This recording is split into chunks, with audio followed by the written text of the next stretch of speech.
চারজন বাংলাদেশিকে গ্রেফতার করল ধর্মনগর থানার পুলিশ। 7ই সেপ্টেম্বর শনিবার সকাল আনুমানিক 8টা নাগাদ উত্তর ত্রিপুরা জেলার জেলা সদর ধর্মনগর শহরের স্টেশন রোডে অবস্থিত এলআইসি অফিসের সামনে ধর্মনগর পুলিশের হাতে গ্রেফতার হয় চারজন বাংলাদেশি নাগরিক।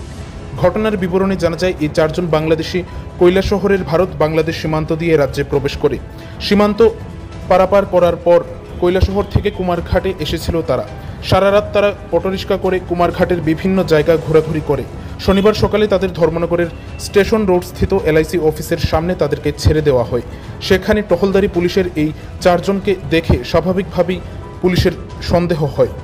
এরপর পুলিশ তাদের জিজ্ঞাসাবাদ করলে জিজ্ঞাসাবাদে বেরিয়ে আসে ওই চারজন বাংলাদেশি নাগরিক। ঢাকায় রুবেল নামে এক ব্যক্তি তাদেরকে বেঙ্গালুরে পাঠাবে এমনটা বলে তাদের ভারতে প্রবেশ করায়।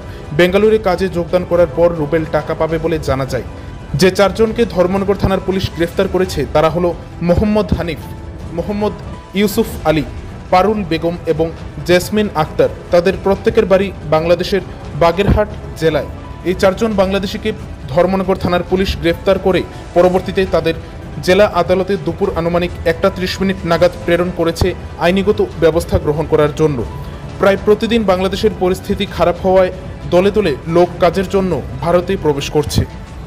সকালবেলায় আমাদের রেগুলার মোবাইল করার সময় ধর্মনগর স্টেশন রোডে এলআইসি অফিসের সংলগ্ন চারজন লোককে সন্দেহজনক অবস্থায় ঘোরাঘুরি করতে দেখা যায়।